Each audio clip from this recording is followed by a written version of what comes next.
نبی کریم علیہ وآلہ وسلم نے ارشاد فرمایا، حضور علیہ السلام نے فرمایا، ہر امت کا کوئی نہ کوئی فتنہ ہوتا ہے، کوئی نہ کوئی آزمائش ہر امت میں آئی جس سے لوگ راہ حق سے بھٹک گئے، ان پر آزمائش آئی۔ ہر امت کا کوئی نہ کوئی فتنہ، ہر امت پر کوئی نہ کوئی آزمائش۔ تو محبوب کریم علیہ السلام فرمانے لگے، میری امت کا فتنہ مال ہے، میری امت کی آزمائش مال ہے، ان کے اندر مال آیا ہے، فتنہ آیا۔ حضرت عمر فاروق رضی اللہ تعالیٰ عنہ کا زمانہ مبارکہ تھا تو مال بہت زیادہ آیا تھا۔ حضرت عمر کے زمانے میں اللہ نے دولت بہت زیادہ عطا کی، چونکہ بہت سارے علاقے فتح ہونے لگے تو مال غنیمت ڈھیروں آنے لگا۔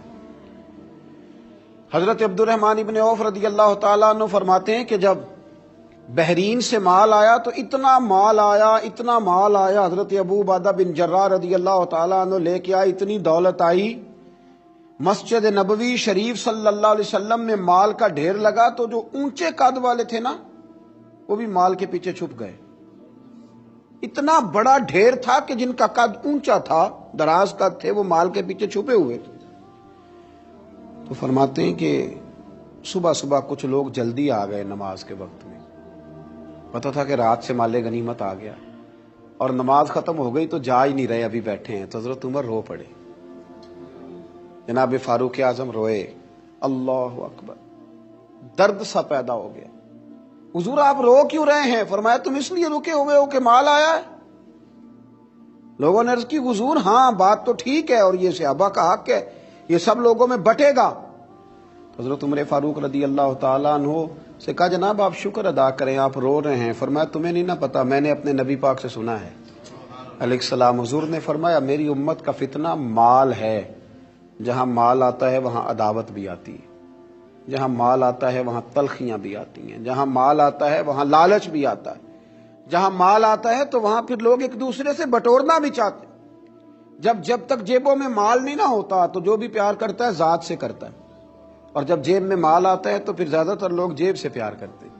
یہ امیروں کا کہنا تو ہوتا ہے کہ لوگ بڑا چاہتے ہیں، جی بڑی اللہ کی عزت ہے، تو میں کہا کرتا ہوں ذرا دولت الگ کرنا، پھر اپنی حیثیت کا تعین کر کے تیری کتنی عزت ہے۔ یہ دولت کا لیبل ہے نا، اس کو ذرا اتار، خود پتہ چل جائے گا تیرے پاس کیا ہے۔ میرے نبی کریم علیہ السلام نے اسے فتنہ قرار دیا، یہ تو آزمائش ہے۔ لالچ کرنا، لالچ میں پڑے رہنا، لالچ کی طرف سفر کرنا، اور مطمع نظر لالچ بنا لینا، مطمع نظر۔ ایک بہت بڑے دولت مند کا میں ایک دفعہ اس کا انٹرویو اخبار میں چھپا تو میں دیکھ رہا تھا، تو کسی نے اس سے پوچھا کہ دولت کیسے کمائی، تو کہنے لگا جی میں نے 10 لاکھ والا کام بھی نہیں چھوڑا اور 10 روپے والا بھی نہیں چھوڑا، سارے کام کیے، بس کوشش کی کہ جہاں سے آ جائے اسے حاصل کر لینا چاہیے۔ اب کھل کے بات تو لوگ کرتے نہیں، حالانکہ بہت ساری جگہوں پہ اس بات کا ترجمہ یہ ہوتا ہے کہ نہ جائز دیکھا نہ ناجائز دیکھا، بس جہاں سے آئے، جتنے آئے، جس ترتیب سے آئے۔ شام کو یہ حساب ضرور کرنا ہے کہ آج میرے بینک بیلنس میں کتنا اضافہ ہو گیا۔ لوگوں نے دولت ہی کی طرف دیکھا، دولت ہی کو پرکھا، پیسے نہیں تو رو پڑے، جائیداد نہیں تو رو پڑے، مکان نہیں تو رو پڑے۔ جس دن 4 گاہک کم آئے اس دن رو پڑے، جس دن کام دھندا کم ہوا تو سارے زمانے کو بتایا کہ بڑی غربت ہے۔ میں کہا کرتا ہوں کہ جب اللہ تعالیٰ گاہک زیادہ بیچتا پھر بھی شور کیا کرو، جب اللہ تعالیٰ نوازتا ہے اس کا بھی اعلان کیا کرو۔ میرے بھائی، حضرت عیسیٰ علیہ السلام کا ایک فرمان بڑا ہی شاندار ہے، اس عنوان پر اگر ہماری سمجھ میں آئے تو ہماری طبیعت ٹھنڈی کر دے گا۔ اور جناب عیسیٰ علیہ نبینا علیہ الصلوۃ والسلام نے ایک بات کہہ کے کتنے سارے مضامین بیان کر دیے، اللہ کے پیغمبر علیہ الصلوۃ والسلام نے کتنی ساری باتیں کھول دی ایک جملہ کہہ کے۔ جناب عیسیٰ علیہ الصلوۃ والسلام فرمانے لگے دنیا کو اپنا آقا نہ بنانا، دنیا کی دولت کو اپنا آقا نہ بنانا، ورنہ یہ تمہیں اپنا غلام بنا لے گی۔ اسے اپنا آقا نہ بنانا ورنہ یہ تمہیں اپنا غلام۔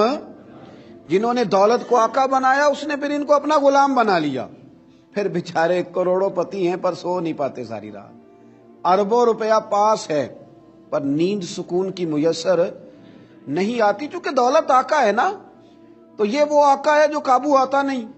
یہ وہ آقا ہے جس سے دل بھرتا نہیں، یہ وہ والا آقا ہے جس سے لوگوں کی طبیعت سیر ہوتی نہیں، ایک کے بعد دو، دو کے بعد تین، تین کے بعد چار، چار کے بعد پانچ، یہ وہ والا پیالہ ہے جو کبھی پر ہو سکتا۔ محمود غزنوی رحمت اللہ تعالی علیہ نا خیرات بانٹا کرتے تھے، آپ کو پتہ ہے بادشاہ لوگ ہوتے تھے، دولت تقسیم کرتے تھے، تو محمود ایک دن باہر نکلے، سیر کے لیے جا رہے تھے، بادشاہ سلامت، تو باہر نکلے تو کہا جتنے فقیر ہیں نا سب کو بلا لو، آج میرا دل ہے میں نکلتا جاؤں اور خیرات بانٹتا جاؤں، نکلتا جاؤں اور خیرات تقسیم کرتا جاؤں۔ محمود نے اعلان کیا تو بعض اوقات انسان کچھ بات کرتا ہے تو اس کے لفظوں میں نا تھوڑا کر و فر نظر آتا ہے، تھوڑا تکبر نظر آتا ہے، تھوڑا غرور نظر آتا ہے۔ ایک درویش بھی وہاں سے گزر رہے تھے، انہوں نے بھی بادشاہ کا یہ جملہ سنا، انہوں نے بھی بادشاہ کا یہ جملہ سنا، اس طرف توجہ فرمائی کہ لو جی جو جس نے لینا ہے نا آج اسے دیا جائے گا، آج میں بانٹتا ہی جاؤں گا۔ وہ بزرگ بھی آ گئے، کاسا لکڑی کا پیالہ ہاتھ میں پکڑا ہے، وہ بھی تشریف لائے، اور محمود غزنوی جب بانٹ رہے تھے تو انہوں نے بھی اپنا پیالہ آگے کر دیا، انہوں نے بھی کچھ لینے کے لیے پیالہ آگے بڑھایا، تو محمود غزنوی نے اپنی جیب سے چند سکے نکالے، چند اشرفیاں نکالیں، اور جب بابا جی کے پیالے میں ڈالیں تو آواز تو آئی کھٹکنے کی، لکڑی کے پیالے سے جب چاندی کے سکے ٹکرائے تو آواز تو پیدا ہوئی، لیکن بزرگوں نے پیالہ پھر آگے کیا، کہنے لگے اس میں تو کچھ بھی نہیں، تھوڑا اور ڈال دو۔ محمود کہتا ہے میں نظر ڈال کے دیکھا تو پیالہ تو واقعی خالی تھا، بادشاہ تھا، کہہ چکا تھا کہ آج بانٹنا ہے، جو کوئی مانگے گا اسے دینا، پھر جیب میں ہاتھ ڈالا۔ یہ انا کا بت بھی بڑی مشکل سے ٹوٹتا ہے نا، یہ بڑا پکا ہوتا ہے، یہ نہیں ٹوٹتا۔ دوبارہ پیالہ ڈالا تو پھر چیزیں کھٹکنے کی، بجنے کی آواز تو آئی، لیکن بزرگ کہنے لگے کہ تو نے تو کچھ بھی نہیں دیا۔ پھر پیالہ آگے کیا تو محمود نے جھوک کے دیکھا تو پیالہ پھر خالی تھا، اس نے پھر کچھ ڈالا، پھر دیکھا تو خالی، پھر ڈالا، بجنے کی آواز آئی، پھر خالی۔ اب بادشاہ تھا، ہارنے کا نام ہی نہیں لے رہا، یہ شکست کھانا ہی نہیں چاہتا، اس نے تھیلے منگا لیے، بوریاں منگا لی پیسوں کی بھری ہوئی، ڈالتا جا رہا ہے، بجنے کی آواز آتی ہے۔ محمود تھک گیا، کہنے لگا بابا اس کے نیچے کون سا سوراخ بنایا ہوا ہے، کیا ہے اس کے نیچے، جو سمجھ میں نہیں آ رہا کیا ہے۔ تو ان بزرگوں نے بڑی شاندار بات کی، کہنے لگے محمود یہ انسانی خواہشات کا پیالہ ہے، اور یہ خواہشات کبھی پور نہیں ہو سکتی، ایک پوری کرتے ہیں تو دوسری بن جاتی ہے، ایک پوری کرتے ہیں تو دوسری۔ حضرت مولا علی شیر خدا رضی اللہ تعالیٰ عنہ فرمایا کرتے تھے نفس کی خواہشیں ان بھیڑوں کی طرح ہیں جو کبھی قابو میں نہیں آتی، ادھر سے گھیر کے لاؤ تو ادھر والی نکل جاتی ہیں، ادھر سے گھیر کے لاؤ تو ادھر والی نکل جاتی ہیں، دونوں کو سمیٹو تو سامنے والی گائے۔ یہ خواہشات ہیں، یہ کبھی پوری یہ نہیں پوری ہوتی میاں۔ پھر انسان آگے سے آگے بڑھتا رہتا ہے، ہرس کرتا ہے، لالچ کرتا ہے، طمع کرتا ہے، لینے کی خواہش پیدا کرتا ہے، لیکن یہ چیزیں کبھی اس کے حق میں مؤثر ثابت نہیں ہوتی۔ ہاں میرے نبی کریم علیہ الصلوۃ والسلام سے پوچھا گیا تھا یا رسول اللہ ذلت کیا ہے؟ فرمایا لالچ کرنا۔ تو حضور عزت کیا ہے؟ فرمایا جو رب نے تجھے دیا اس پہ راضی ہو جا، اللہ عزت عطا فرما دے گا۔ قناعت میں عزت ہے، لالچ میں ذلت ہے۔ تو ہرس کرنا، ہوس کرنا، مال کے پیچھے بھاگنا، لوگ تعلیم حاصل کرتے ہیں تو مال کمانے کے لیے، ہنر سیکھتے ہیں تو مال کمانے کے لیے، کسی استاد کے پاس جاتے ہیں تو مال کمانے کا طریقہ سیکھنے کے لیے، کسی سے یارانہ لگاتے ہیں تو کہتے ہیں ذرا دیکھو تو صحیح یہ آگے کیسے گیا ہے۔ جب مطمع نظر ہی مال ہو، جب توجہ ہی ساری مال کی طرف ہو، جب دولت ہی ہر چیز کا لوگ حاصل سمجھ لیں اور مقصود اور مدعائی دولت کو بنا لیں، تو پھر انسانوں میں کمزوریاں پیدا ہوتی ہیں، روحانی قوتیں ختم ہوتی ہیں، پھر انسانوں کے اندر شوق، ذوق اور وہ ساری چیزیں کمزور پڑتی ہیں۔